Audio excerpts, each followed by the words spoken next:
Buenas tardes a todas las personas que nos acompañan en este conversatorio Pares. Mi nombre es Carlos Castelblanco, soy editor de la Fundación y estoy haciendo la moderación de este espacio. Daniela Gómez iba a hacer la moderación, pero a última hora se le presentó un contratiempo. Ella pide disculpas. Les presento a los participantes de este espacio. León Valencia, director de la Fundación Paz y Reconciliación. Nos acompaña también Camilo Enciso, que es director del Instituto Internacional Anticorrupción. Margie Mujica, integrante del Instituto Internacional Anticorrupción. Y Catherine Jubinado, que es gestora de la veeduría al Congreso, que se llama Trabajen Vagos. Este espacio se llama ¿Quién controla las actuaciones del gobierno nacional en el marco del COVID-19? Hay un antecedente a este espacio, que es, hace 2 semanas, esta organización, compuesta por León, por Catherine, por Margie, por Camilo Enciso, por el exmagistrado Iván Velázquez, envían una carta al gobierno nacional, a las altas cortes y al Congreso de la República, donde le piden o le hacen una serie de solicitudes a esos órganos del Estado para que este estado de emergencia genere unas condiciones que hagan que nuestra democracia goce de buena salud. Es decir, esta fuerza anticorrupción representada por los miembros de este espacio traducen o ejemplifican la preocupación que hay, la preocupación ciudadana, de que este estado de emergencia ha venido generando unas condiciones que amenazan seriamente la democracia en Colombia.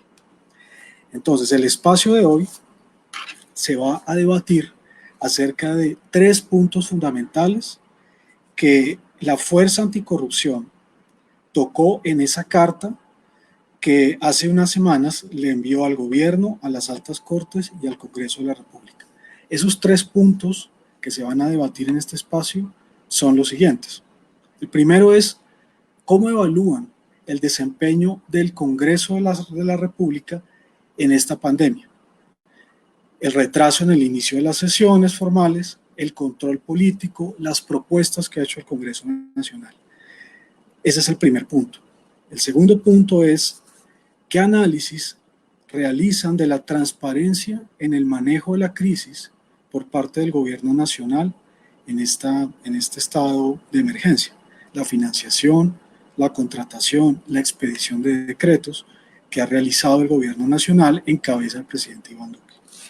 Y el tercer punto que se va a debatir en este espacio es cómo ha sido el desempeño o cuál ha sido la calificación que ustedes le pondrían a las altas cortes y concretamente nos gustaría detenernos en la Corte Constitucional en esta emergencia nacional. ¿Cómo se ha comportado la Corte Constitucional? Entonces, damos inicio a este espacio. Les agradecemos a cada uno de ustedes participar y a cada una de las personas que se está conectando.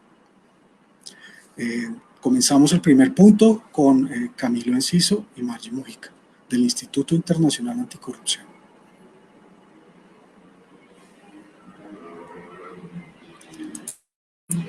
Camilo, tienes que prender el micrófono. Carlos, ¿qué hubo? Un saludo especial para usted. Muchísimas gracias por liderar, por moderar este foro. Un saludo especial también a todos los panelistas y a todos los que nos están siguiendo por redes en esta tarde. Carlos, usted plantea la necesidad de arrancar, digamos, por el primer punto que es la evaluación que hacemos sobre el desempeño del Congreso durante estos tiempos, durante el periodo que ha seguido a la declaratoria de emergencia por parte del gobierno nacional. Yo, para ser breve, me limitaría a decir lo siguiente.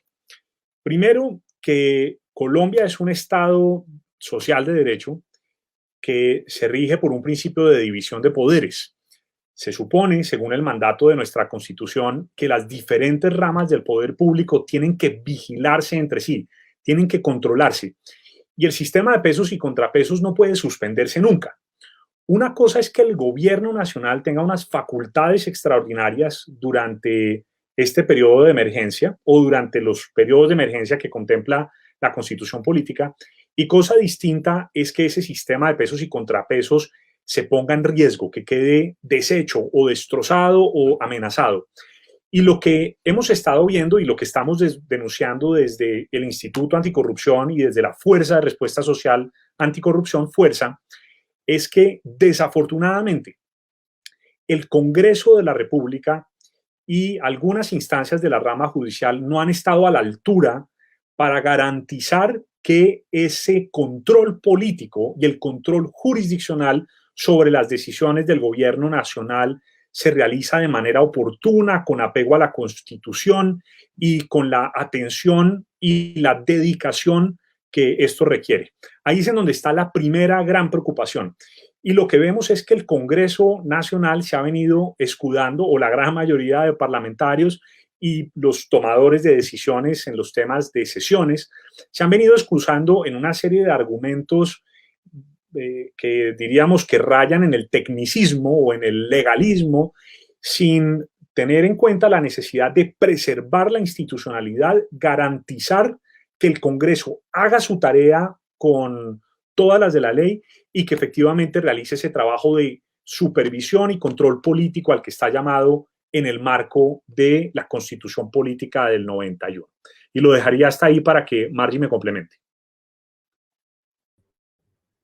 Bueno, buenas tardes a todos, también a los panelistas y a las personas que nos escuchan. Y tal como señalaba Camilo, lo que estamos vivenciando actualmente es que no vemos un correcto funcionamiento del sistema de pesos y contrapesos. Como respuesta a la carta que presentó hace unos días Fuerza, hemos tenido la reacción de algunos miembros del Congreso de la República, quienes nos han dado sus explicaciones respecto a las demoras. Una de las excusas que han esgrimido para no empezar a sesionar de manera semipresencial consiste en que señalaban que la ley quinta no era muy clara en decir si podían ir o no. Desde nuestra perspectiva, para nosotros la ley quinta sí permitía que el Congreso sesionara de manera virtual. Dice que los presidentes de las cámaras pueden decidir el lugar desde el cual se va a sesionar, y sesionar a través de medios virtuales o semipresenciales, que es lo que nosotros consideramos el mecanismo o el modelo más adecuado, pues en última se encontraría cabida en la ley. Adicionalmente, en el 3 de abril de 2020 se designó la Comisión Accidental para el seguimiento de la implementación de las sesiones. El 3 de abril, hace más de un mes. Ya vamos a cumplir casi 2 meses y hasta ahora, en los últimos días, es que hemos visto una acción efectiva por parte del Congreso de la República. Y finalmente, en lo que tiene que ver con el control que el Congreso ejerce sobre los decretos emitidos por el presidente, tan solo hasta el 12 de mayo, el Congreso de la República dividió los decretos para que se ejerciera control sobre los mismos, de tal forma que no existe una concordancia entre la velocidad con la que avanza el Ejecutivo y en el que a diario vemos cómo expiden decretos y la velocidad con la que el Congreso vigila. Y ese es el llamado y lo que hemos dicho desde Fuerza. Vemos un Congreso que no está activo y que no avanza a la velocidad que requiere la pandemia. De lo contrario, cuando nos demos cuenta, sencillamente se pueden llegar a cometer abusos que va a ser tarde remediar.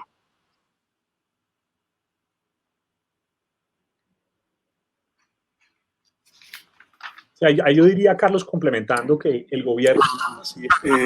¿Continúa con la palabra Katy o Camilo tiene algo simplemente para redondear la idea, decir que el gobierno está legislando y tomando decisiones sobre lo divino y lo humano, está trasladando recursos de un lado a otro, se metió con los recursos del FOMPET, se metió con los recursos de las regalías, está haciendo de todo.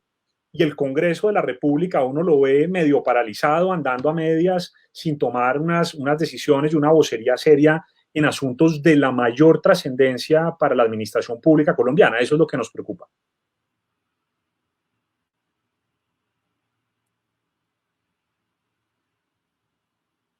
¿Sigo? Adelante, Katy. Estoy oyendo los retrasados. Bueno, primero pues saludo. Gracias.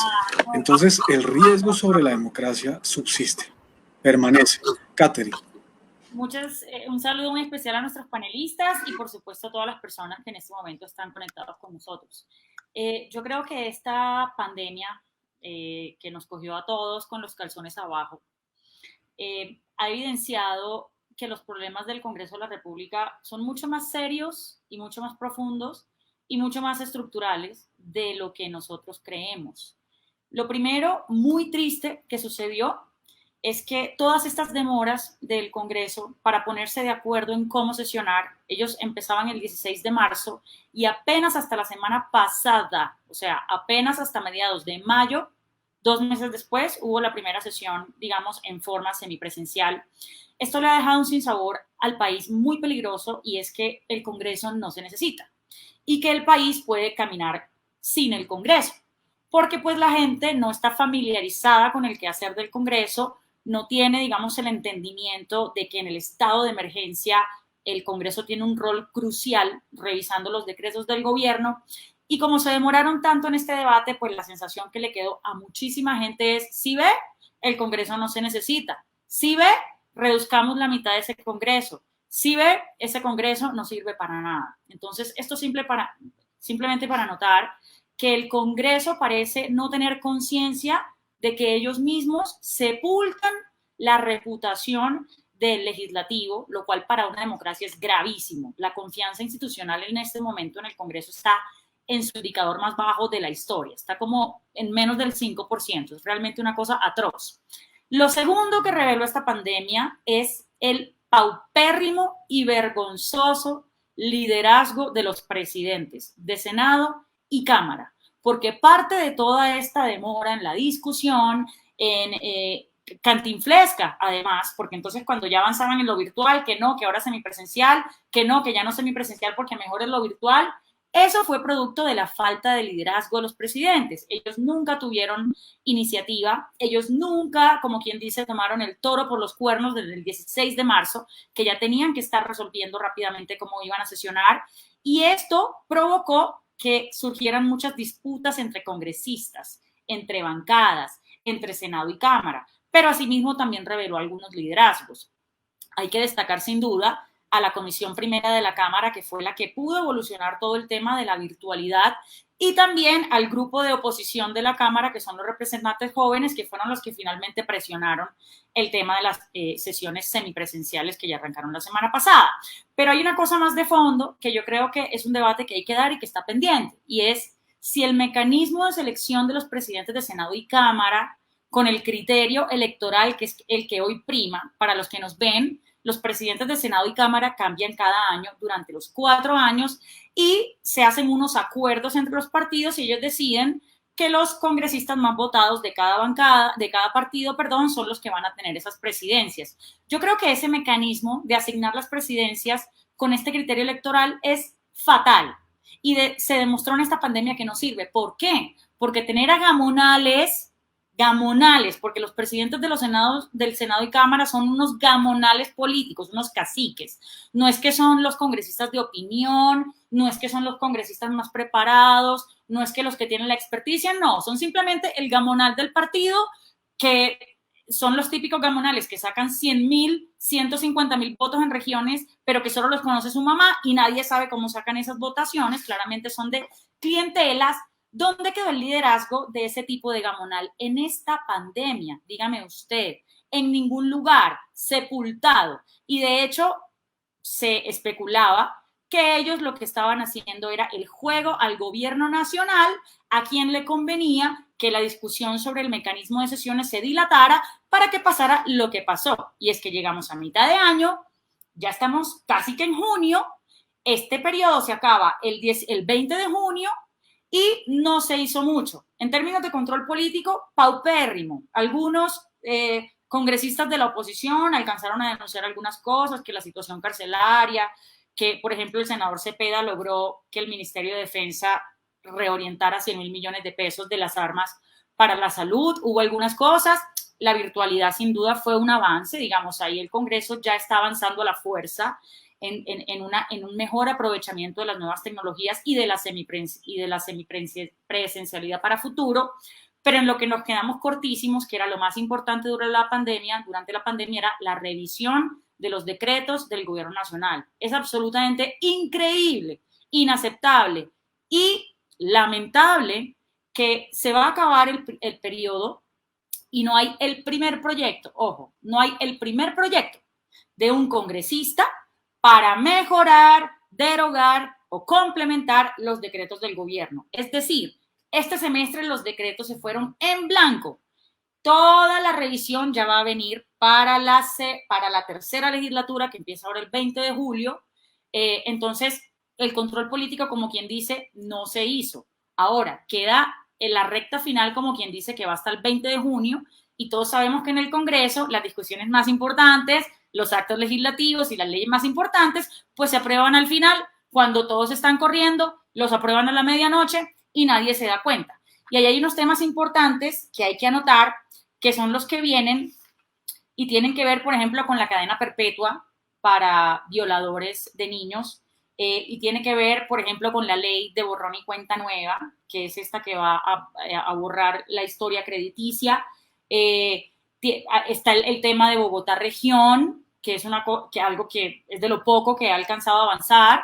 Y la legislatura que empieza, pues es una legislatura de grandes reformas. Ustedes saben que se viene reforma política, reforma al código electoral, se viene una cantidad de cosas, y lo que uno esperaría es que por lo menos este periodo ya cierre con el mecanismo, digamos, bien afilado de sesiones semipresenciales, de manera que la legislatura 2020-2021 que va a arrancar no tenga un solo minuto de dilaciones y podamos empezar a ver cuáles son los proyectos de los congresistas para mejorar o para derogar los decretos del gobierno nacional. Entonces, simplemente como conclusión, el Congreso tiene problemas de acción colectiva para trabajar entre ellos. El Congreso tiene problemas de liderazgo en los presidentes de Senado y Cámara, y lamentablemente le dieron un mensaje nefasto al país en este periodo, y es que ellos casi que ni son necesarios, lo que por supuesto es falso, porque los que estamos en esto sabemos que hay un desbalance en el sistema de pesos y contrapesos, que ya lo explicó nuestros compañeros del Instituto Anticorrupción.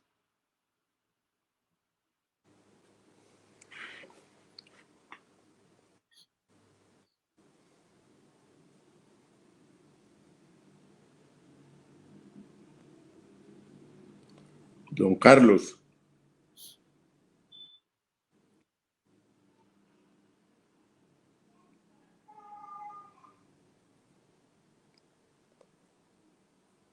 La moderación no... Tenemos un delay. Carlos. Si quieres... Adelante, si León. Un delay. Carlos, con su permiso. Porque es que Carlos además está en silencio. Se quedó como congelado. Hágale, León. Sí, a ver, ¿qué teníamos? El año 2019 teníamos un congreso en una excepcional situación, digamos. Había un gran debate en el Congreso de la República, se habían juntado unas bancadas de oposición y unas bancadas independientes, y le habían prácticamente quitado el protagonismo al Ejecutivo en un país presidencialista, en un país supremamente presidencialista. Era una cosa excepcional. Yo diría, incluso exagerando quizás, que esta época del Congreso 2019 es solo comparable a una época de los años entre mediados del 30 y el 40, cuando fue el florecimiento del Congreso colombiano del siglo pasado.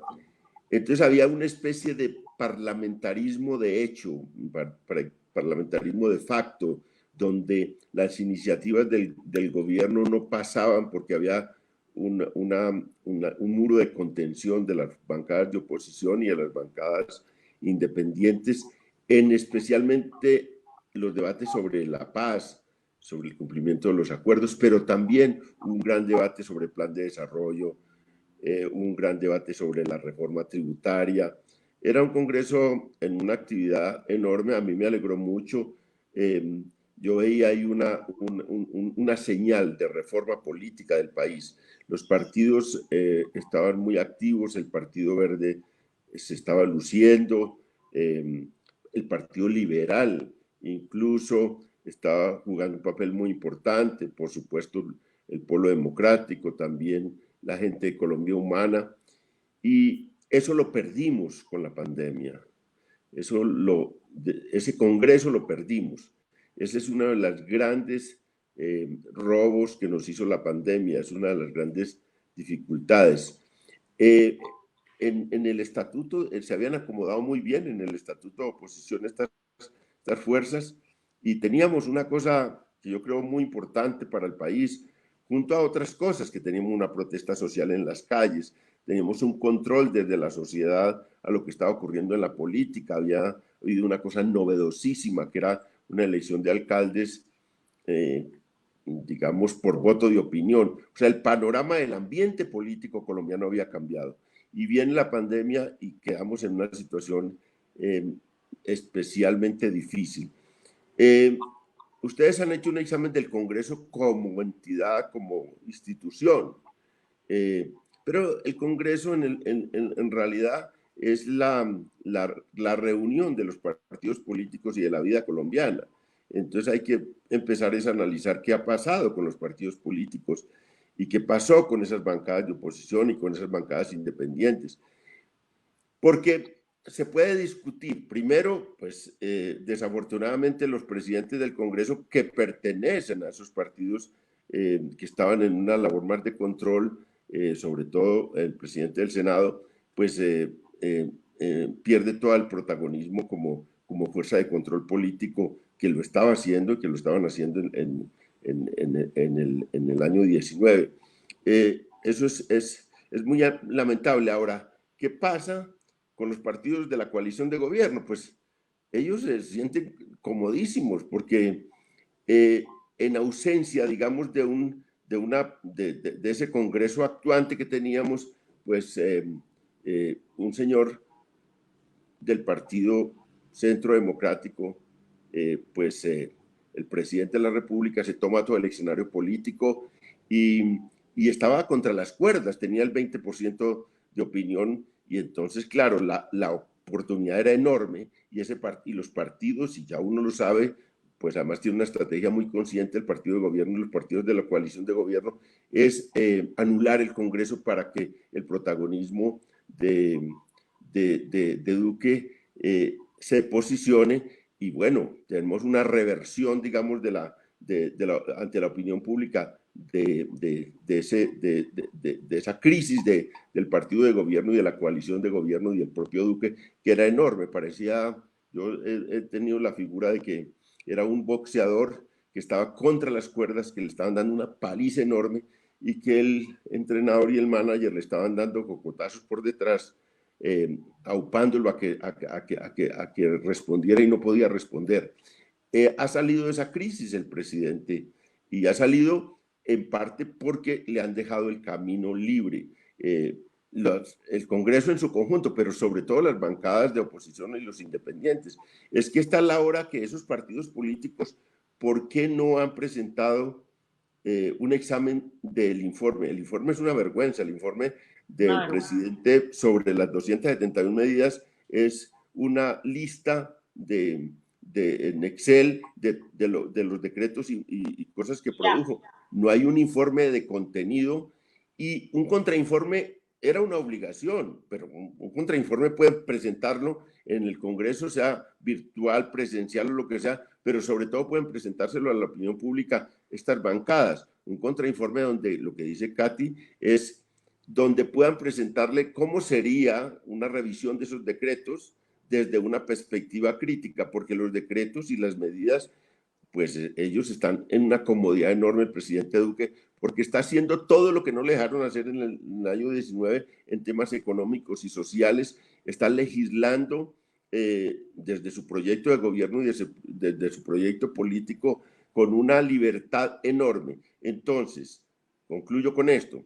Hay que juzgar al Congreso como institución, pero sobre todo hay que juzgar a los partidos y a las bancadas como tales, y hay que decir que la democracia colombiana ha perdido mucho en estos meses de pandemia y ha perdido un Congreso deliberante, un Congreso muy activo, ha perdido unas bancadas muy activas y ha perdido un momento especial de la vida colombiana donde podíamos ver un control político muy activo, digamos, del Congreso.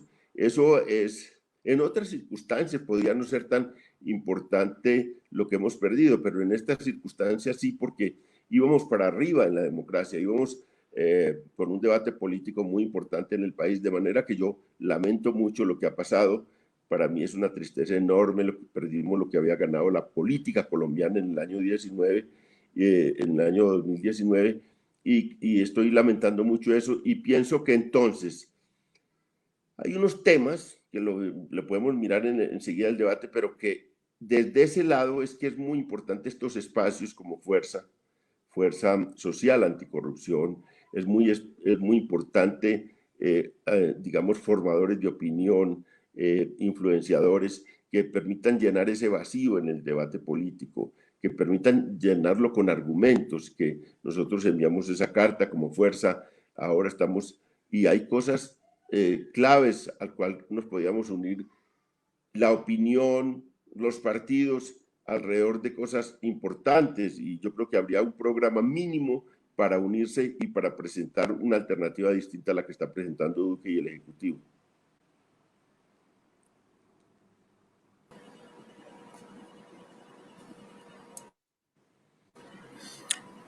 Catherine.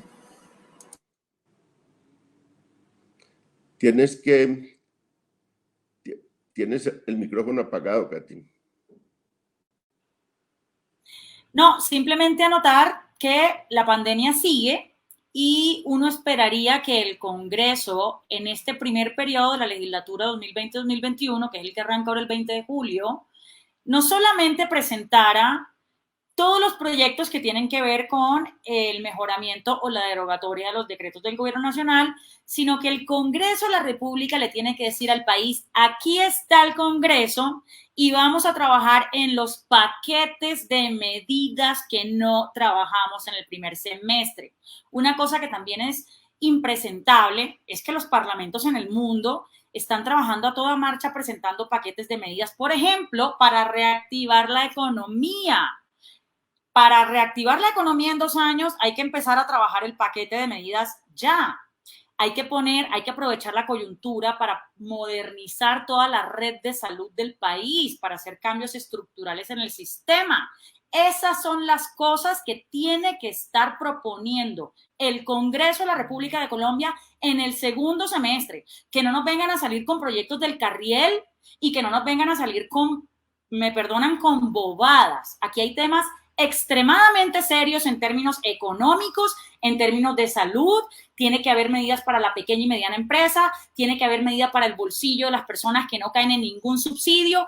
Esas medidas que tienen que pensarse más y además que sobre las que tiene que haber deliberación, porque tienen que ser medidas de alguna manera concertadas, están llamadas a que salgan desde el Congreso. Entonces, tenemos que tener los ciudadanos claro cuál es la expectativa que tenemos para este segundo semestre para poderles exigir.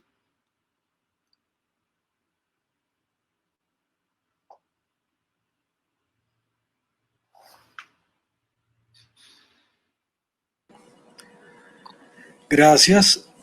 Hay un segundo tema sobre el cual van ustedes a hacer un análisis y es el de la transparencia en el manejo de la crisis por parte del gobierno nacional.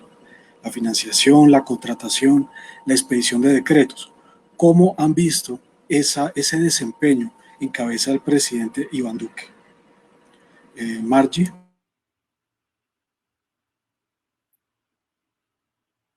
Bueno, ese es un tema que desde Fuerza y en el Instituto Anticorrupción como integrante de Fuerza nos ha llamado especialmente la atención. Y cuando uno habla de transparencia tiene que distinguir dos puntos de vista, ¿no? El primero es el deber de publicidad que tienen las entidades públicas de dar a conocer a la ciudadanía todo lo que tiene que ver con los procesos de contratación que adelantan. ¿Con qué propósito? Pues con el propósito de que los ciudadanos podamos ejercer control social. Si nosotros no tenemos acceso a la información relacionada con las actuaciones de las entidades estatales, pues sencillamente no vamos a saber qué es lo que se está haciendo allá adentro. Y esa ha sido una de las preocupaciones de Fuerza. Entonces, desde, por ejemplo, Pares, se ha hecho un monitoreo constante a qué es lo que están publicando las entidades estatales. Solo por mencionar un ejemplo, el DPS, que es una entidad muy importante en medio de la pandemia, tenía únicamente un contrato publicado desde el mes de diciembre de 2019 en el SECOP 1. ¿Qué es el SECOP 1? Es cuando ellos adelantan los procesos y los publican. Está el SECOP 2, que es cuando yo voy como a una tienda, digámoslo así, que es cuando las entidades van a una tienda donde hay unos proveedores que me dicen tengo esto, y yo lo voy metiendo al carrito y me lo llevo para mi casa. Pero en el SECOP 1, que son los procesos de contratación directas que adelantan las entidades, al día de hoy, pues el DPS solo había publicado un contrato.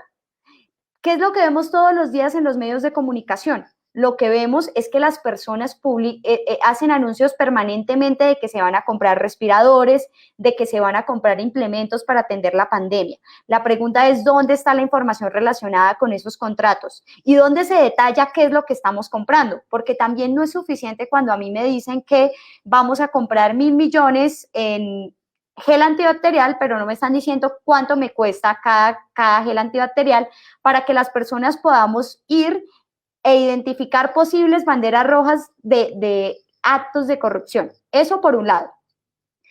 Esa es una forma de transparencia y es la deseada, que la administración publique proactivamente su información. Pero por otra parte, tenemos la posibilidad de solicitar información a través de derechos de petición. ¿Y qué es lo que estamos viviendo hoy en día? Claramente, las condiciones que actualmente atraviesan las entidades, que no son condiciones de normalidad, impide que haya una posibilidad de dar respuestas a las peticiones de información en el tiempo que inicialmente establece la ley, que son 10 días.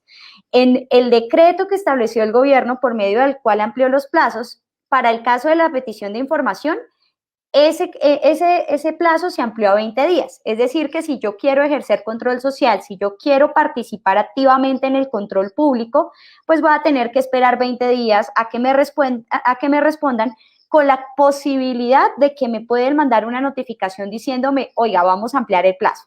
Entonces, realmente, si no tenemos publicación proactiva, acceder es supremamente difícil en estas condiciones. Y va, digamos, algo que pasó ahí. El gobierno amplió el plazo de los derechos de petición de información, pero en condiciones normales la ley dice, mire, si a usted no le contestan en los 10 días, se entiende que a usted le tienen que dar la información.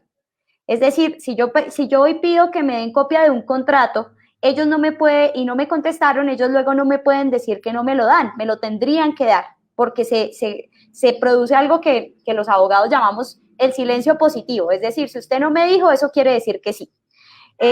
Pero el problema es que en el decreto no se establece esa posibilidad. O sea, si ellos en los 20 días que tienen, que pueden incluso ampliar, no me dicen nada, pues yo tampoco voy a tener la posibilidad que tengo en condiciones normales, que es entender que eso quería decir un sí. Entonces, en términos de transparencia, hoy nos enfrentamos a un escenario bastante difícil, porque no tenemos una publicación activa, permanente, actualizada, porque de nada sirve que se publique la información de manera tardía cuando necesitamos hacer control hoy y ahora. Y por otra parte, tenemos un mecanismo que existe, pero que ha disminuido su efectividad y que es supremamente lento, tal como es la petición de información.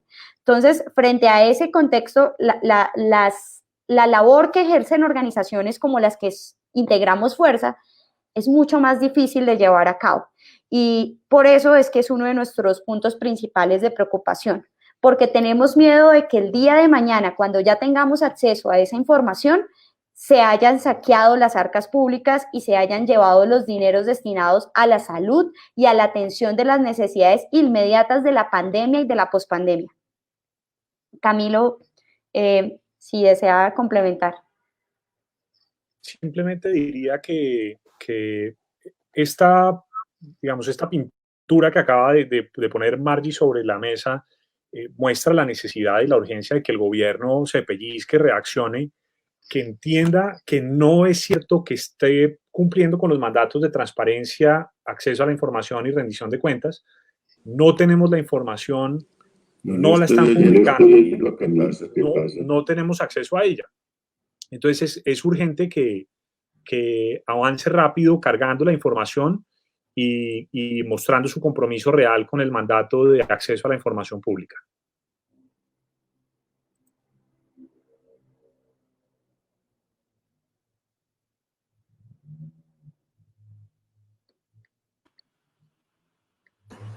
Sobre este punto, Catherine, ¿cuál es tu evaluación sobre el desempeño del gobierno nacional en el tema de transparencia en el manejo de esta emergencia? Bueno, básicamente el no reporte de las grandes contrataciones en el SECOP. Eso en SECOP 1 y SECOP 2. Para los que nos ven y no conocen sobre esto, estas son las plataformas en donde el Estado sube toda la contratación y en donde todos, digamos, los grupos de interés pueden observar, tanto medios de comunicación como interesados en procesos licitatorios, por ejemplo, se hacen observaciones a las licitaciones, entonces digamos que es una cosa muy importante la publicación de los procesos contractuales en SECOP.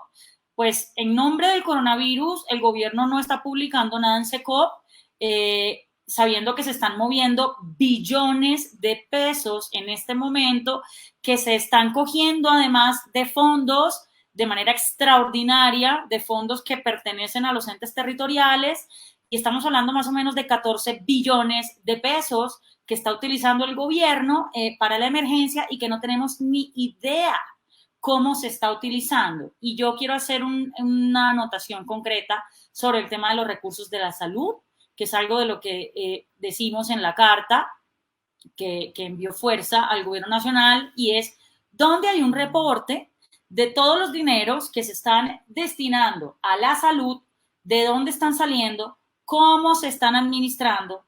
Y aquí, digamos, se podrían encontrar cosas muy preocupantes. Por lo menos uno ve que el gobierno, en lugar de desembolsarle dinero de la salud a los entes territoriales, se lo está dando a las EPS, cientos de miles de millones de pesos, que se tercerizan a través de las EPS y que nos estamos enterando en las últimas cifras sobre el coronavirus, que la gente se está muriendo por el coronavirus en su casa. Entonces uno se empieza a preguntar, ¿será que las EPS, como siempre, le están bailando el indio a la gente con los recursos que ya embolsó el gobierno nacional para las pruebas COVID y la gente ni siquiera se hace la prueba y se muere en la casa?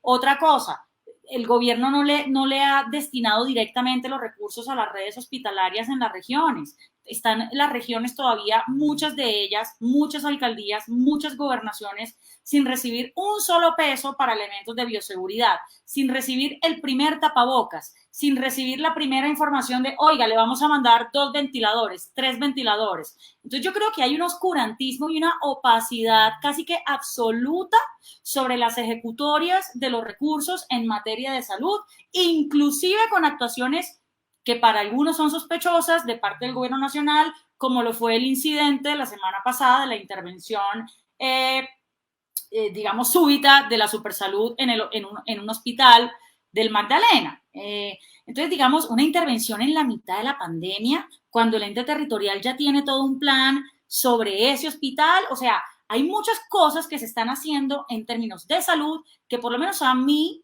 me generan muchas preocupaciones. ¿Por qué? Porque la salud mueve una de las carteras más altas en términos de recursos en el país. Ahí hay mucha, pero mucha plata.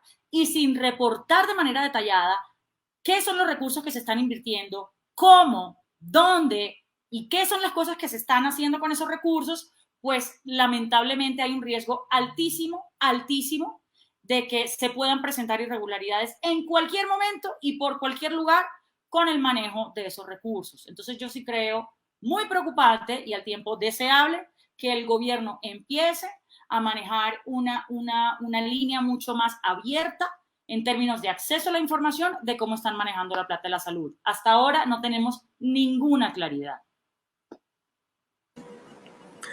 León, hay irregularidades por todas partes, así lo han señalado Catherine, Margie, Camilo. Y la Fundación Paz y Reconciliación hizo una investigación muy profunda, muy importante sobre ese tema.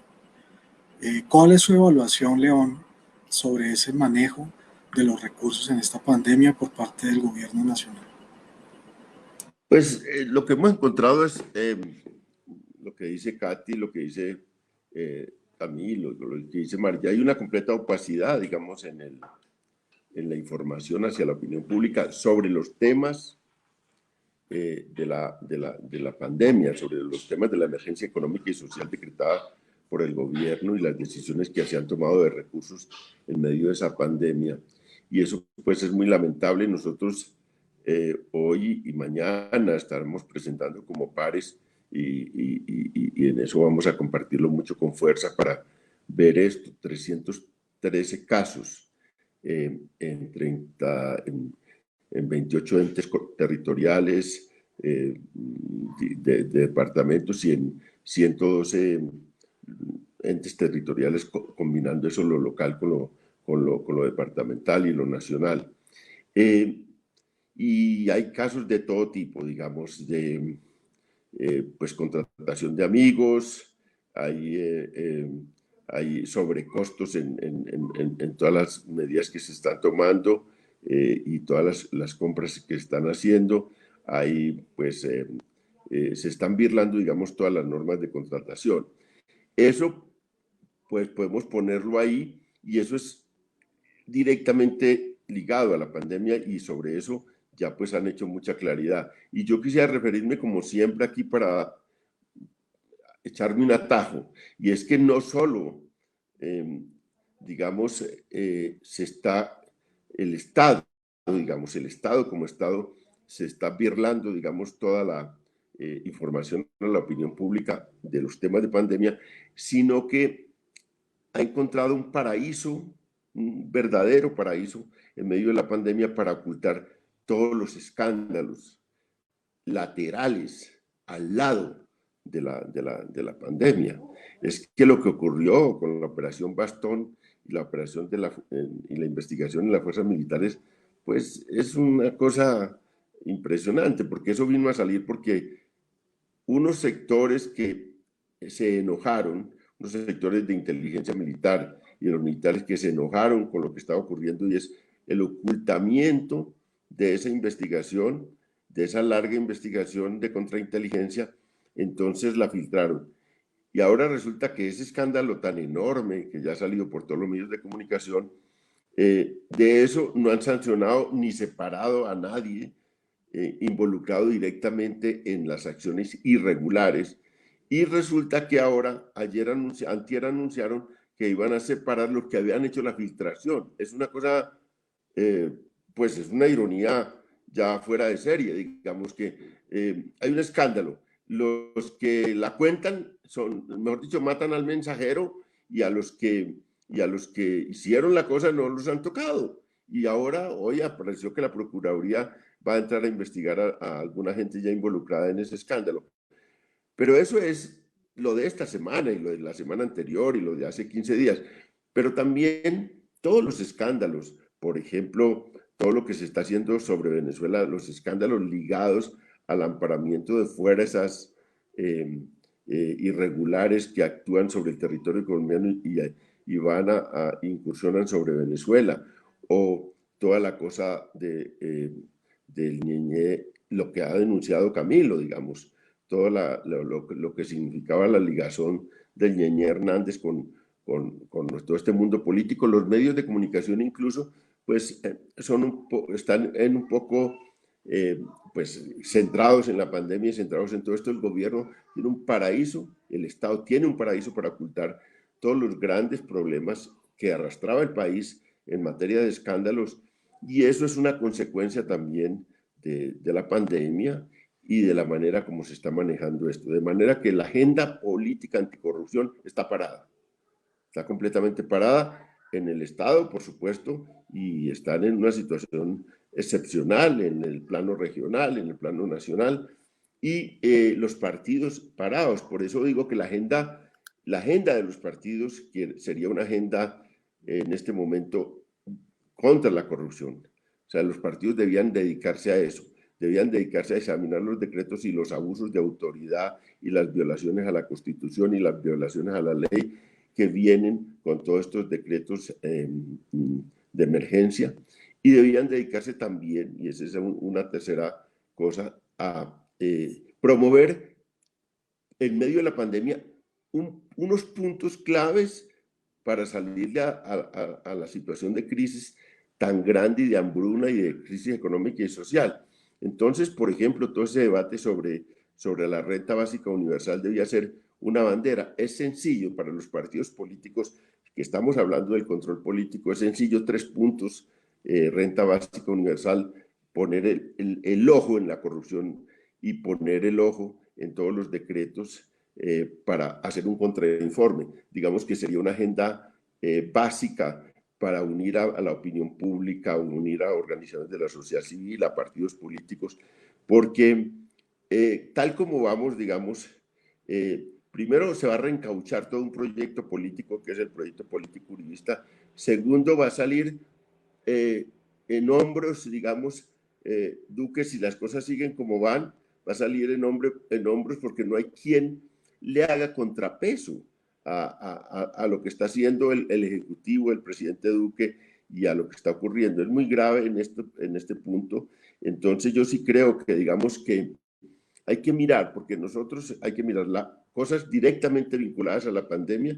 Hay los males colaterales que trae la manera como se está tratando la pandemia, como se está abordando la pandemia desde las instituciones, desde los partidos y desde la sociedad civil. Hay que ver ese conjunto y cómo nosotros, pequeños, como sea, intentamos hacer nuestra tarea de revertir esa situación. Tenemos que poner el ojo para tratar de revertir esa situación. Es muy grave lo que está pasando. León, si me permiten, quería complementar una cosa que desde el Instituto Anticorrupción nos está preocupando muchísimo, y es que el ciclo electoral pasa muy rápido. Las próximas elecciones están a menos de 2 años y nadie está pensando en el problema de la democracia, cómo va a operar en una situación de pandemia. Es decir, claramente el problema de la pandemia no se va a resolver en el próximo mes o en los próximos 3 o 6 meses. Y a pesar de que hay algunas noticias por ahí esporádicas que le dan a uno algún tipo de esperanza sobre una posible vacuna o tratamiento, eso todavía se ve muy distante y no creo que pueda resolverse el problema de manera rápida en Colombia. Y el ciclo político avanza y uno creería que es una oportunidad importante para que la Registraduría Nacional haga una revisión de el proceso electoral, cómo es que lo va a adelantar. ¿Cómo vamos a adelantar un proceso electoral en pandemia si uno no puede tener a la gente votando en corferias o haciendo filas larguísimas en los puestos de votación tradicionales? Suponiendo que no hubiera una vacuna en el próximo año o en los próximos 2 años, que es una posibilidad, ¿cómo se va a reajustar el sistema electoral colombiano para poder dar respuesta a las necesidades de la democracia, para que la gente pueda ir y manifestarse en las urnas? Y yo ahí no he escuchado ni al Ministerio del Interior hablando del tema, ni al Registrador Nacional hablando del tema, como que estamos asumiendo que las elecciones se van a volver a repetir de la misma manera que se han venido haciendo durante los últimos años. Y nosotros creemos que acá hay un factor de alerta muy, muy significativo y queremos poner desde ya esta voz de alarma para que el Estado colombiano y el Congreso se ponga juicioso a pensar cómo es que vamos a hacer las elecciones dentro de 2 años. Y no solo el día de las elecciones, sino que el día de las elecciones culminan con un proceso que implica elegir candidatos, armar listas, que implica democracia interna de los partidos, que implica todo el proceso de proselitismo político. Y creemos que ahí hay unos riesgos adicionales para la democracia que no se están previendo y de los cuales no vemos a nadie hablando.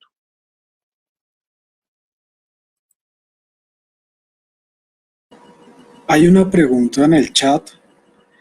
Le propondría a Camilo, si quiere, comenzar a contestarla antes de pasar a nuestro tercer y último punto del debate.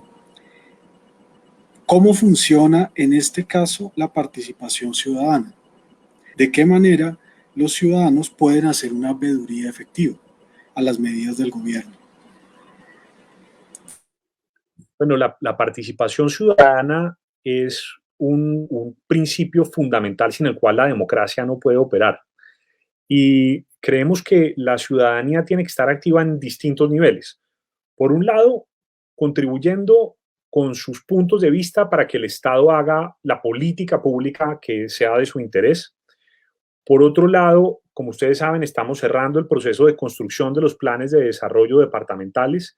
Ahí creemos que la ciudadanía tiene que ser muy activa, particularmente en los territorios, y tiene que asegurarse de que los gobernadores y los alcaldes dispongan los mecanismos necesarios para que puedan pronunciarse al respecto y que las discusiones que se van a dar en las asambleas departamentales se den de manera profunda, intensa, con espacios suficientes para que todos los colombianos opinen sobre lo que sea relevante para la construcción de sus planes de desarrollo. Y en los temas de contratación estatal, es claro que los espacios de las audiencias públicas y para la discusión por parte de otros proponentes interesados o de los proponentes interesados, pero también de la ciudadanía, tienen que garantizarse. El hecho de que haya un régimen de contratación por urgencia manifiesta de ninguna manera anula el principio de transparencia de acceso a la información pública. Entonces, aún en este régimen especial de urgencia, la gente tiene derecho a participar y los gobernantes tienen la obligación de abrir esos espacios para la discusión. Y eso opera tanto en el nivel territorial como en el nivel nacional. ¿Alguien más en el espacio quiere responder esa pregunta del chat?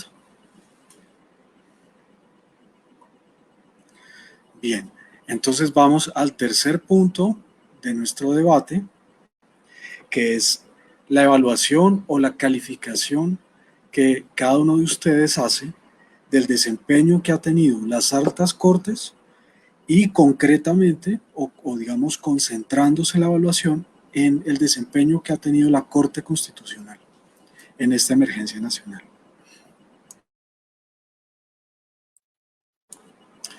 León, comenzamos contigo.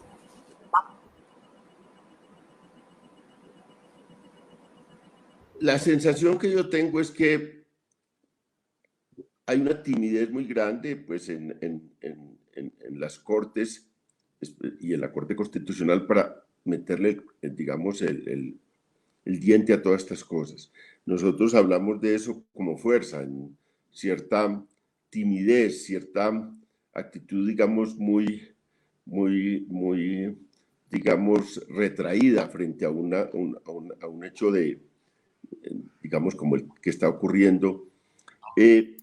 Y uno, pues, extraña, digamos, en un equilibrio de poderes, pues, si el Ejecutivo se ha tomado, digamos, todo el espacio de opinión, si el Ejecutivo, digamos, por primera vez tiene agilidad y está actuando de manera muy ágil, muy activa, muy impresionante, digamos, produciendo medidas y produciendo decisiones. Entonces uno creería, digamos, que las Cortes entrarían a actuar y entrarían también a jugar en un espacio que hay que jugar ahora. Porque hay unos espacios legales que son demorados, mientras se producen sentencias, mientras se producen, digamos, se produce un examen de lo que está produciendo el otro, que es el que está haciendo, que tiene una agenda muy definida, que es el Ejecutivo, y uno entiende que jurídicamente pues eso tiene tiempo, pero hay un espacio que es el espacio de la opinión, y digamos que todos sabemos que pues estamos en el siglo de los jueces, que estamos en un momento donde la vida y el mundo ha girado hacia donde las Cortes tienen un papel jurídico, pero tiene un papel político.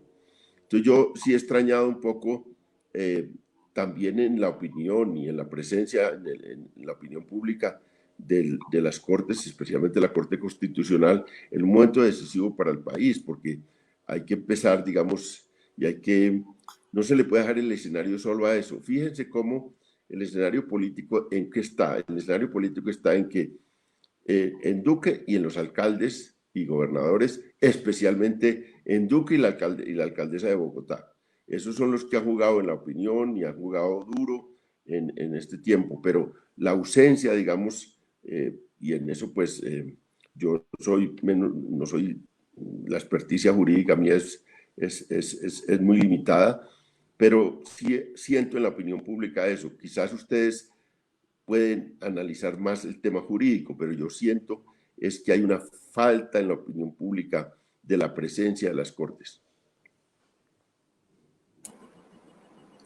Gracias, Catherine. Yo quería hablar sobre el punto. Sobre la pregunta. ¿Quieres que te repita la pregunta que hicieron en el chat? No. Si quieres al final para cerrar, yo hago el aporte que iba a hacer. Sobre la Corte, yo pues no soy experta en este tema tampoco, ni me faltaba. Yo no soy abogada, pero al igual que León, tengo la percepción de que a veces la Corte Constitucional es un poquito más activa en estos temas y no hemos visto eso en este caso. Pero además, la Corte Constitucional, hablando otra vez del Congreso, se ha demorado en emitir un concepto que el Congreso le pidió, que no se lo tenía por qué pedir. Esto fue un embeleco del Congreso para seguir dilatando las cosas, el presidente del Senado, pidiéndole un concepto a la Corte sobre la legalidad de las sesiones virtuales. Ni siquiera sobre eso se ha pronunciado la Corte, sabiendo que ahí se hay una solicitud formal del legislativo.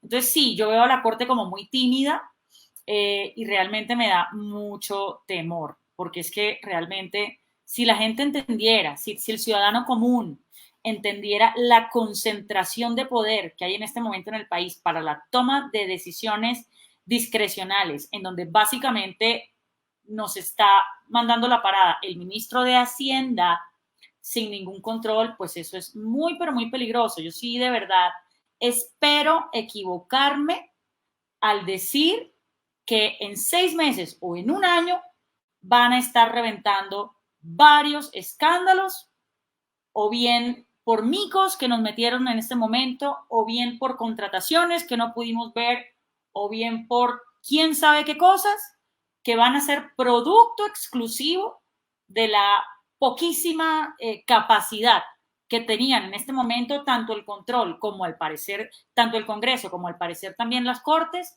de pronunciarse rápidamente sobre lo que está haciendo el gobierno. Vamos a ver qué pasa. Ojalá me equivoque.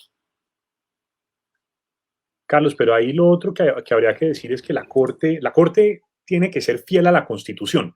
Ese es el principal deber y lealtad de la Corte Constitucional y sus magistrados.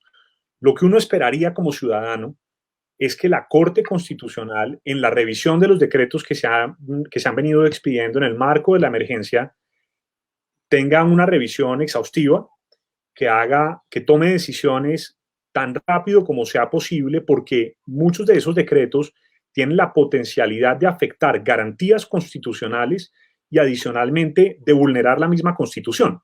Por eso es que la revisión es automática por parte de la Corte Constitucional. Entonces acá la Corte tiene que ser el bastión de defensa del Estado Social de Derecho y el último muro de defensa de la Constitución Política de Colombia. Eso es lo que uno esperaría de la Corte, e independientemente de lo que ha pasado durante estas semanas, mirando de manera prospectiva hacia el futuro, esperaríamos que la Corte le sea fiel al país y le sea fiel al mandato que la misma Constitución le da. A mí me gustaría complementar en un sentido, y es tal como señala Camilo, la principal obligación de la Corte es cumplir la Constitución, cumplirla y hacerla respetar como norma de normas. Todos los decretos que se expidan en el marco del en el marco del estado de emergencia deben ser remitidos al control automático de la Corte Constitucional, y en últimas ella es la única que tiene la potestad de decir si alguno de esos decretos está lesionando de manera efectiva un derecho fundamental de las personas. De ahí que sea tan importante su labor. Ahora, yo quiero llamar sobre la atención también sobre el rol de una institución en la que no nos hemos fijado tanto, y es que la Constitución atribuye ese control automático a la Corte Constitucional, pero la ley que regula los estados de excepción también habla de un control del Ministerio Público en cabeza de la Procuraduría General de la Nación. Y también dice, la Procuraduría General de la Nación podrá aplicar mecanismos de control y podrá sugerir a las autoridades administrativas que cuando una norma viole de manera abierta derechos fundamentales, se adopten las medidas pertinentes. Entonces, creo que si vemos que la posibilidad de acción de las Cortes se torna demasiado lenta, porque a veces la justicia pues tiene, digamos, términos que impiden obtener respuestas rápidas, pues también hoy hacemos un llamado a la Procuraduría General de la Nación para que se apodere de esa función que le atribuye la ley y para que en conjunto con las Cortes ejerzan un control efectivo sobre los decretos que están siendo expedidos por el Gobierno Nacional. Porque el control o la decisión que emita una Corte se demora, pero una lesión se vive en el hoy, se vive en el ahora. Y si hoy hay un decreto que está lesionando un derecho, pues en últimas es una lesión que no sabemos si eventualmente se va a poder reparar o no. Y por eso es muy importante llamar la atención sobre este punto. Quisiera sobre este punto, quisiera contarles que la Corte acaba de declarar exequible el decreto de estado de emergencia. Entonces el decreto pasó el examen de la Corte Constitucional con 7 votos contra 2. Creo que es una buena noticia, por lo menos esa actuación que acaba de realizar la Corte sobre la medida del gobierno. O no sé si alguno quiere reaccionar frente a esta noticia que acaban de publicar en los medios de comunicación. No, digamos, yo me parece una buena noticia también, es decir, una inexequibilidad en este momento, se cae el país. Entonces está bien, yo simplemente vuelvo al Congreso y al sistema de contrapesos que fue con el tema que arrancamos. Si ya la Corte declaró exequible el decreto de emergencia, con mucha más razón, los congresistas se tienen que apurar a presentar el informe del Congreso de la República sobre esas medidas, porque cuando la Corte lo declara exequible, simplemente lo que está diciendo es se ajusta a la Constitución y ya, pero el análisis de los congresistas va más allá, debe ir, digamos, ya procurando que haya una inclusión en esos decretos, que haya una representatividad en esos decretos, cómo se pueden mejorar o definitivamente este decreto hay que derogarlo, cómo los podemos complementar.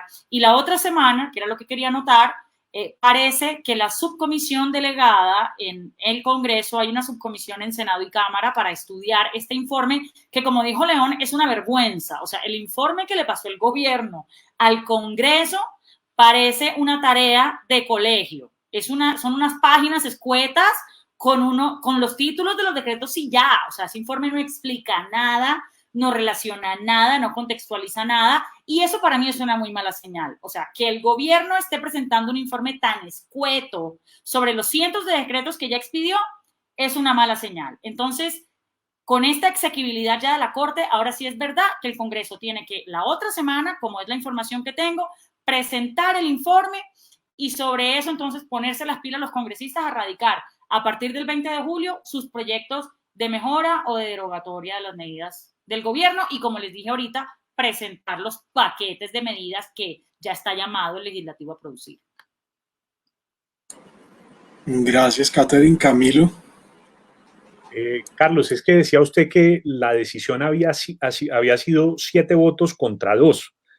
Me parecería interesantísimo leer los salvamentos de voto, conocerlos. ¿Cuál es la motivación que utilizaron esos 2 magistrados que salvaron el voto para declararlo inexequible? Si entiendo bien la noticia que usted nos está comunicando. Lo siguiente que quería decir es que creo que este es un momento interesantísimo para el derecho constitucional y para los académicos del derecho constitucional. Y yo creo que los constitucionalistas desde la academia deberían ser muy activos, y eso también es participación ciudadana, en dar sus opiniones públicamente, en participar de los debates de la Corte Constitucional a través de amicus curiae, a través de opiniones que le den a los magistrados de la Corte para expresar las distintas posiciones de análisis jurídico que puedan tener alrededor de esa infinidad o infinitud de decretos que ha venido expidiendo el gobierno nacional. Yo creo que 9 magistrados con unos cuantos magistrados auxiliares para toda la cantidad de información y de decretos y normas que hay que procesar, pues se van a quedar cortos. Entonces creo que el aporte de la academia desde las facultades de derecho va a ser muy importante y quería hacer esa invitación a nuestros constitucionalistas. Antes de darle la palabra a Margie, Camilo, los magistrados que salvaron el voto fueron José Fernando Reyes, los que se apartaron de la mayoría, y el magistrado Alberto Rojas Ríos. Margie. Sí, un poco para, digamos, dar mi opinión frente al hecho de que se declaró la exequibilidad y combinarlo también un poco con lo que dijo Katy en relación con el primer punto, y es, hoy es 20 de mayo y el primer estado de emergencia se declaró el 17 de marzo. Entonces, eso nos da cuenta que nos permite evidenciar que efectivamente la medida en la que va evolucionando, van evolucionando las medidas adoptadas por el Ejecutivo, pues el control no se está adoptando de manera tan temprana, al menos en términos judiciales, de ahí que sea tan importante contar con el control del Congreso. Pero quiero dejar acá también y recordar uno de los puntos que llamamos la atención en nuestra carta y es el siguiente. Este informe que presentó el presidente al Congreso, en la ley no tiene un plazo de presentación.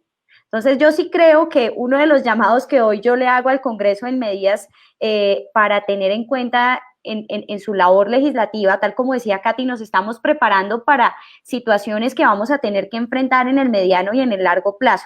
Y esas situaciones podrían incluir otros estados de emergencia económica social. Entonces, yo le diría hoy al Congreso, es necesario que establezcan y que regulen un plazo para la presentación de los informes del Ejecutivo. Ese vacío no puede quedar ahí. En el estado de guerra exterior y en el estado de conmoción interior hay plazos definidos, pero en este estado no. Entonces, ¿cuánto tiempo tiene el Ejecutivo para presentarme su informe? De tal forma que yo como legislador pueda ejercer control. Y cabe aclarar otra cosa, una vez que presentan el informe, el Congreso tiene un término de 30 días, que no es poco, que puede ser prorrogado. Entonces, ¿cuánto puede llegar a tardar de manera efectiva también ese control del Congreso? Yo lo que pensaría es, necesitamos establecer mecanismos eficientes y hoy invito de verdad a los congresistas a que alguien proponga reformas a la ley que regula los estados de excepción en Colombia, porque necesitamos reglas más claras y tal vez de ese modo también nos evitaríamos discusiones como, por ejemplo, ¿será que se puede sesionar virtualmente? Que si bien para nosotros la ley quinta sí permitía esa posibilidad, pues también es legítimo que existan dudas al respecto y creo que esa debería ser una de las prioridades del Congreso en el mediano y en el mediano plazo.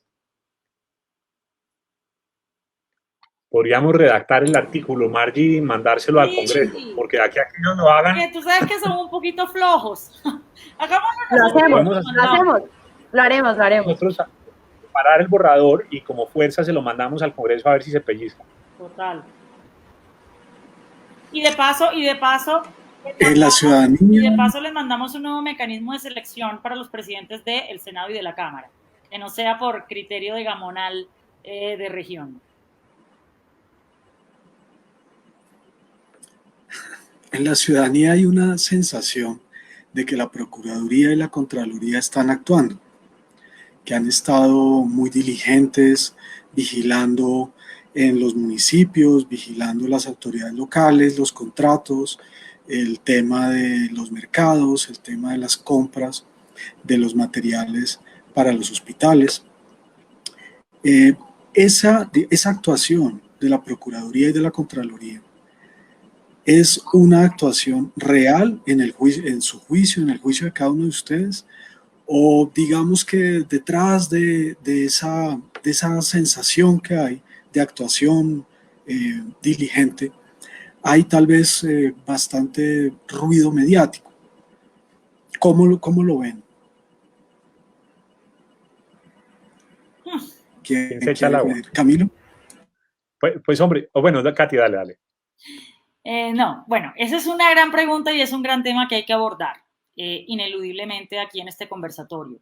Yo, en principio, creo que es algo muy positivo que los entes de control se articulen y se coordinen y tengan voluntad de trabajar en medio de esta pandemia. Ojalá fuera también para controlar al gobierno nacional. Creo que ahí no lo están haciendo. Ellos están más articulados para todo el control en los entes territoriales, que de todas maneras está muy bien. Creo que la Procuraduría viene actuando, esta es mi opinión obviamente muy personal, creo que la Procuraduría lo viene haciendo bien, creo que la Contraloría lo viene haciendo bien, y tengo mis dudas sobre la Fiscalía por una razón, y es porque pues parece que, digamos, el partido de gobierno sí, pues, toda la jugada para poner al fiscal actual, pues claramente es porque como partido y como proyecto político ellos tienen unos intereses que dicen algunas voces querrían tramitar con la variable de la fiscalía en la mitad. Entonces, esto lo digo simplemente porque el doctor Barbosa yo creo que ha construido una reputación como académico y no quisiéramos ver, de verdad que no quisiéramos ver a otro Montealegre, que fue el caso del académico que llegó a la fiscalía y fue absolutamente desastroso, pero desastroso es poquito. Entonces, estamos todos a la expectativa de las actuaciones de la fiscalía. Ya la fiscalía viene dando unos mensajes que parecieran mediados con criterio político que nadie ha entendido. Por ejemplo, la investigación a Claudia López y Angélica Lozano, que porque violaron la cuarentena. Es decir, la fiscalía le jugó a criminalizar lo que era simplemente una contravención del comportamiento y la Corte Suprema rechazó esa denuncia. De manera que ojalá pues los tres entes de control hagan su trabajo de la manera más profesional. Creo que el país lo necesita.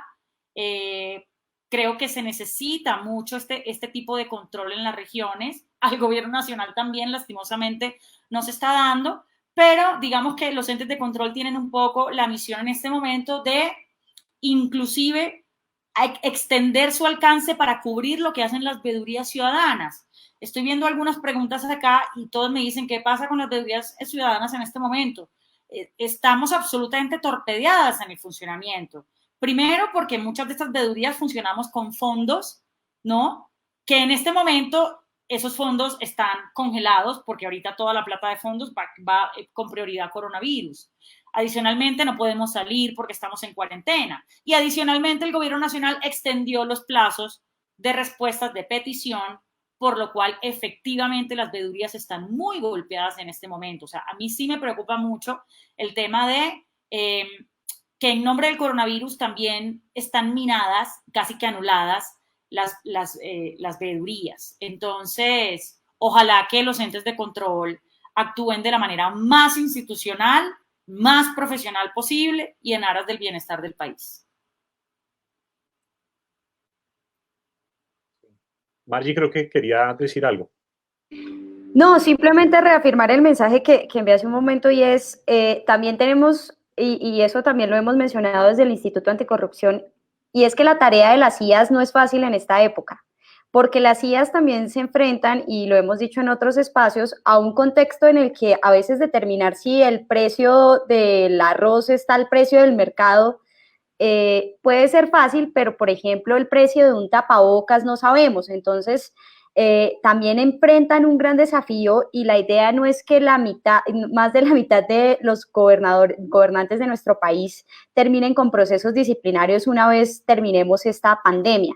Entonces, creo que tienen que seguir vigilando, tienen que colocar la lupa, pero también debe ser una tarea adelantada con mucho sigilo y con mucha responsabilidad por parte especialmente de la Contraloría, que es quien ejerce el control sobre los recursos públicos.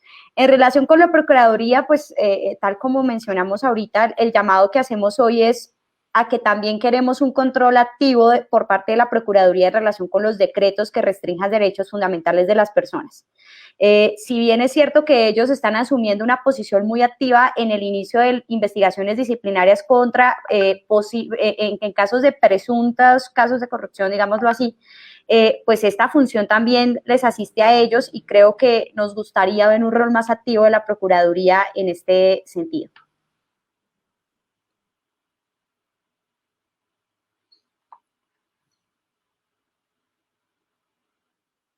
Sí, ahí Carlos, si me permite agregar algo, y es que yo sí creo que la Contraloría y la Procuraduría están muy activas. Uno cuando habla con mandatarios territoriales, gobernadores, alcaldes, están desesperados, tienen a la Contraloría que les va a la yugular, les están haciendo visitas, sobre todo además en desarrollo de esta reforma constitucional que sacaron, que le da un control concomitante, lo llaman, a la Contraloría para prevenir los riesgos y evitar que los contratos ilegales se consumen o que se pierdan los recursos, etcétera.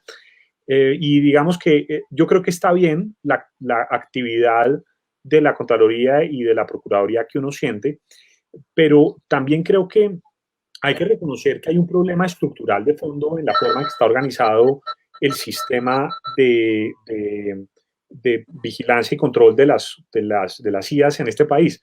Porque mire, a las cabezas de Procuraduría y Contraloría las escogen los congresistas. Y como las escogen los congresistas, eso implica que esos funcionarios, cuando están en campaña para ser elegidos, tienen que ir a hacerle lobby al Congreso, tienen que ir a cabildear su interés de hacerse elegir como procurador o como contralor. Entonces tienen que hacer amigos para que voten por ellos y tienen además que darle garantías al Congreso, a los votantes potenciales, pues de que van a ser chéveres con ellos, ¿no? Y obviamente esto no es necesariamente una negociación que ocurra de manera explícita en algunos casos, yo creo que en otros puede serlo, pero lo cierto es que el procurador y el contralor de alguna manera son sujetos que quedan prisioneros del interés de los políticos en el Congreso. Y entonces, ¿qué es lo que pasa en muchas ocasiones? Los congresistas de algunas regiones le piden al procurador o al contralor ejercer el poder preferente para que se traigan a Bogotá investigaciones que se están realizando en los territorios, en los casos en los que por un interés político quieren perseguir a un antagonista político en el territorio. Entonces, si hay un alcalde que le cae mal a un senador, el senador va, gestiona ante el contralor, el procurador le dice, ahí hay un caso de corrupción terrible, usted tiene que traérselo a Bogotá para que acá investiguen con imparcialidad. Y en Bogotá lo que ocurre es que solo en el proceso de traslado del expediente pasan 6 meses u 8 meses. Y de ahí a que un nuevo contralor o procurador acá empiece a investigar con seriedad y a entender el caso, ya se perdió 1 año y medio. Y entonces los procesos avanzan lentamente hacia la prescripción. Muchas veces esto lo hacen deliberadamente y el interés incluso de la gente en la Contraloría a muy alto nivel es precisamente engavetar esas investigaciones para que no pase nada o utilizarlas como arma de presión política en contra de los enemigos políticos de los congresistas amigos.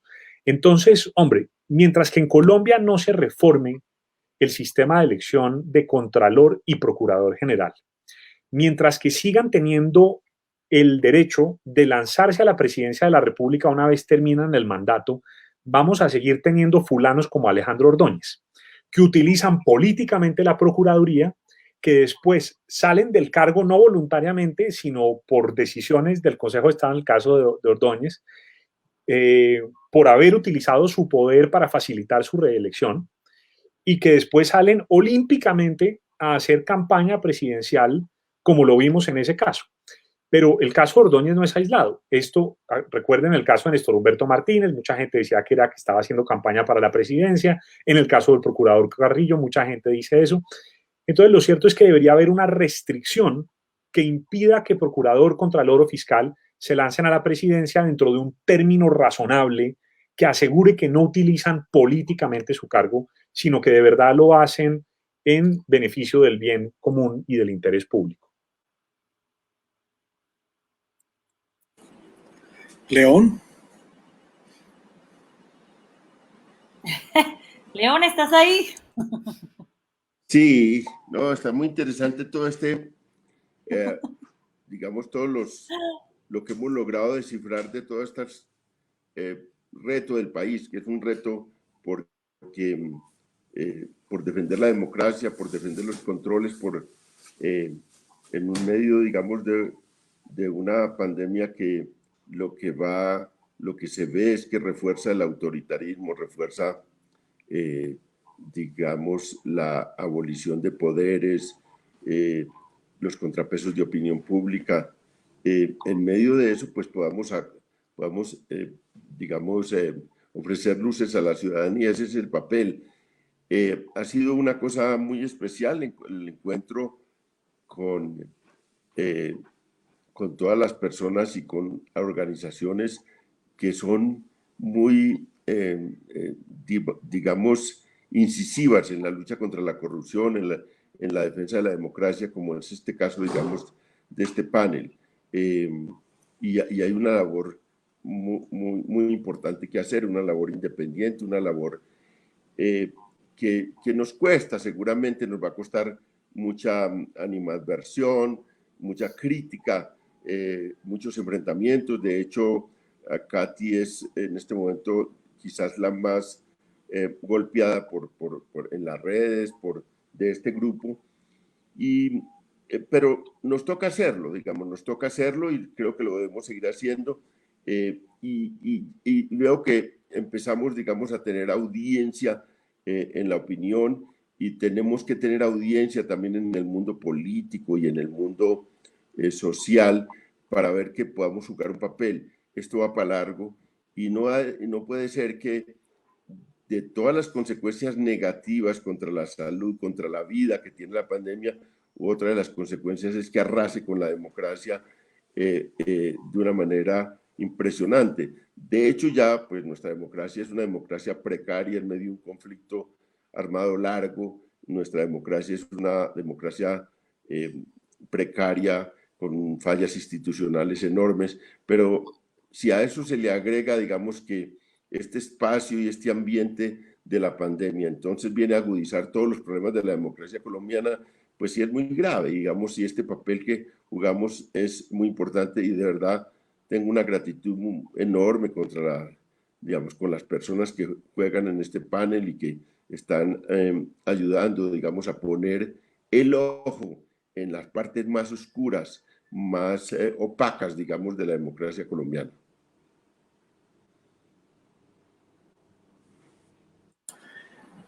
¿Alguien quiere agregar algo más? Una última cosa por aquí, y con esto no sé si ya estamos cerrando, y se lo quiero decir a la ciudadanía que ha estado conectado con nosotros activamente, y es que no permitamos que en este momento nos vendan la idea o haga carrera el discurso de que en el virus hay que rechazar el disenso, porque el virus es decir, nos están vendiendo una idea en este momento, algunos medios de comunicación, algunos líderes de opinión, algunos políticos, de que quienes estemos abogando por vigilar en este momento y por controlar, estamos torpedeando, estamos incendiando. No queremos que el país venza el coronavirus, que es que el coronavirus nos tiene que unir. Claro, para lo bueno, pero es que tenemos que entender que en un estado de emergencia se manejan cosas enormes en términos presupuestales, en términos sociales, en términos de política pública. Muchas cosas que duran 3 años en discutirse, 4 años en aprobarse, aquí se están aprobando en 5 minutos. Y el gobierno además está aprovechando para meter dentro de los decretos cosas que el año pasado el Congreso le negó. En cosas que, por ejemplo, tenían que ver con la reforma laboral que ellos quieren meter. Entonces, es mentira que en nombre del coronavirus todos tengamos que pensar igual en este momento. Es mentira que en nombre del coronavirus no podamos ser críticos. Es mentira que esté mal que en momento de pandemia estemos pidiendo que sea cuando más veeduría hay y cuando más controversia sobre cómo se están ejecutando los recursos hay. Tenemos que acabar con la idea o con el concepto de lagartocracia. Nosotros aquí en Colombia vivimos en una lagartocracia y condenamos el disenso cuando el disenso es la democracia, cuando la democracia lo que significa es diferentes intereses en pugna, que debaten, que dialogan, que se confrontan, que hay oposición, que el uno confronta al otro, que el otro confronta al uno. De manera que eso no está mal y de hecho lo que necesitamos en este momento es control más que nunca, porque de nuevo, espero equivocarme y no estemos en un año revelando, quién sabe, cualquier cantidad de escándalos por falta de control en este momento. Entonces, un llamado muy especial al Congreso, porque en este segundo semestre sí que se tienen que poner las pilas con ese control, ya no tienen excusa, ya hay mecanismo semipresencial, y pues a la ciudadanía que dentro de nuestras posibilidades, porque realmente estamos muy limitados en este momento, intentemos mantener el seguimiento al debate. Oiga, Carlos, una cosa, yo quería invitar a toda la gente que nos está siguiendo ahora a que nos apoyen. La Fuerza de Respuesta Social Anticorrupción es una iniciativa que lleva ya varios meses operando. Hemos hecho cosas muy interesantes, demandamos la elección del registrador nacional por ser violatoria de los mandatos de transparencia y acceso a la información que regulaba de la norma que regulaba el procedimiento de elección. Hemos presentado este documento de recomendaciones que hemos venido comentando al gobierno nacional para proteger la integridad del Estado de Derecho y la división de poderes y la transparencia de acceso a la información durante la pandemia. Y estamos estructurando algo que hemos denominado la Fuerza de Respuesta Social Anticorrupción en los territorios. Lo que estamos intentando hacer es identificar a veedores en todos los departamentos de Colombia y ojalá en todos los municipios del país que sean nuestros enlaces, nuestros puntos de contacto, que nos cuenten en qué les podemos ayudar y creemos que les podemos ayudar de muchas maneras, dando asistencia técnica, capacitándolos, preparándolos, ayudándoles a darles una voz también en el nivel nacional cuando sea necesario para poder dar con mayor eficacia las peleas que se necesitan y además también ayudando a protegerlos, porque los veedores en los territorios y los líderes sociales se están jugando la vida, los están asesinando en muchos municipios del país. Esto lo sabemos bien y el gobierno está haciendo poco para protegerlos. Leía yo en estos días que ya llegamos a los 100 líderes sociales asesinados en lo que va corrido de 2020. Esto es una monstruosidad absoluta y si nosotros no nos preocupamos por sumar fuerza literalmente, y por eso fue que le pusimos así a nuestra organización, Fuerza de Respuesta Social Anticorrupción, si no sumamos estos esfuerzos, vamos a seguir viendo a nuestros aliados de espíritu y de combate y de control al abuso del poder seguir cayendo en los territorios de Colombia. Entonces, por favor, súmense, ayúdenos a construir país, ayúdenos a fortalecer este trabajo de veeduría ciudadana y de denuncia de la corrupción y estamos siempre abiertos a trabajar en equipo con ustedes. Yo quiero invitarlos también desde el Instituto Anticorrupción a seguir lo que estamos haciendo. Nuestra página web es www.estudiosanticorrupción.org. Ojalá que puedan ver ahí lo que estamos haciendo, que creo que es chévere, valioso y le aporta mucho a Colombia. Y muchísimas gracias, Carlos, y a los demás panelistas por este espacio tan interesante y a todos los que nos están siguiendo. Muchas gracias a ustedes por este espacio y me uno al llamado que hacen Katy, que hacen Camilo y que también hace León. Debemos seguir trabajando y este es un trabajo que implica la unión de esfuerzos por parte de todos, tanto las instituciones como la ciudadanía y los medios de comunicación también juegan un rol fundamental. Entonces hoy volvemos a hacer este llamado que hicimos en la carta desde Fuerza y estamos seguros de que si ejercemos control, no sé si podamos eliminar las consecuencias de quienes se aprovechan de la situación, pero sí vamos a ayudar a hacerles el camino más difícil y a algunos les vamos a truncar el camino.